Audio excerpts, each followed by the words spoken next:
कि मैं तो पहला व्यक्ति हूं जो सार्वजनिक तौर पर हर मंच से ये बात पिछले 3-2.5-3 वर्षों से जब से मैं बिहार आया हूं, गांव में गया हूं, मैं घूमकर जो देखा मैंने उसके आधार पर कह रहा हूं कि बिहार में शराबबंदी कहीं लागू है ही नहीं। ये तो शराबबंदी सिर्फ सरकारी फाइलों में नेताओं के भाषणों में लागू है।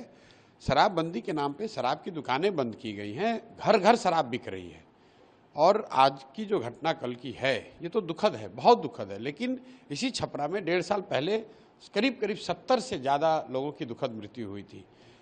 कोई बिहार का ऐसा जिला नहीं है, कोई ऐसा पंचायत नहीं है जहां पर जहरीली शराब से लोगों की मृत्यु नहीं हुई है। बहुत घटनाएं जब कुछ रिपोर्टेड हैं, बहुत घटनाओं का रिपोर्ट भी नहीं हुआ है। और ये तो मृत्यु जब एकदम एक तरह से एक्सट्रीम घटना है। लेकिन सामान्यतः जो घटिया क्वालिटी की शराब है, जो शराब माफिया जहरीली शराब या गलत तरीके के शराब जो बेच रहे हैं ये लोग, इसके पीने से जो लोगों के स्वास्थ्य पर, उनके लिवर पे जो असर हो रहा है, इसकी तो कोई चर्चा ही नहीं हो रही है।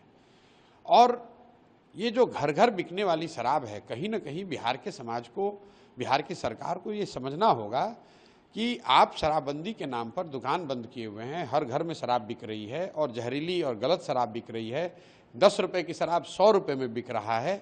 और ये सारा कुछ का फ़ायदा किसको हो रहा है? फ़ायदा यहाँ के भ्रष्ट अधिकारियों को हो रहा है, यहाँ के भ्रष्ट नेताओं को हो रहा है।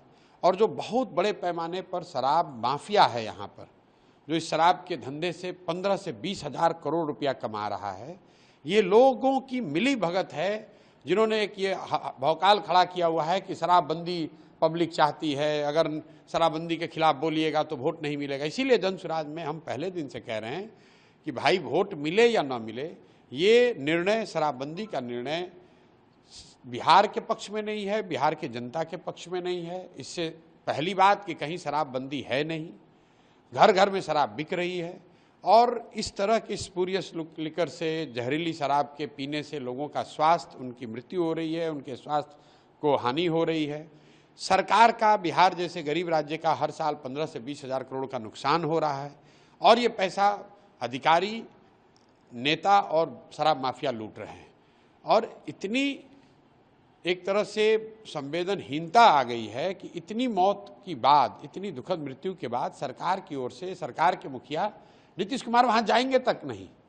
पिछली बार करीब 70 लोगों की मृत्यु जब छपरा में हुई इसी जिले में, तो सरकार की ओर से कोई गया भी नहीं। कोई अधिकारी जाएगा, खाना पूर्ति करेंगे, फिर वही बात हो जाएगी। पूर्वी चंपारण में घटना हुई है, कोई बिहार का जिला नहीं है जहां ये घटना नहीं हुई है। बिल्कुल सरकार को पैसे की चिंता नहीं करनी चाहिए। सरकार में जो लोग हैं, जो भ्रष्टाचार से इसके जरिए पैसा कमा रहे हैं, उन पर लगाम लगाने का एक ही तरीका है, इस फर्जी शराबबंदी के कानून को हटाया जाए। शराब अगर बिकना है तो उसको रेगुलेटेड तरीके से बेचा जाए, ताकि कम से कम लोग गलत शराब ना पिए, किसी की मृत्यु ना हो और शराब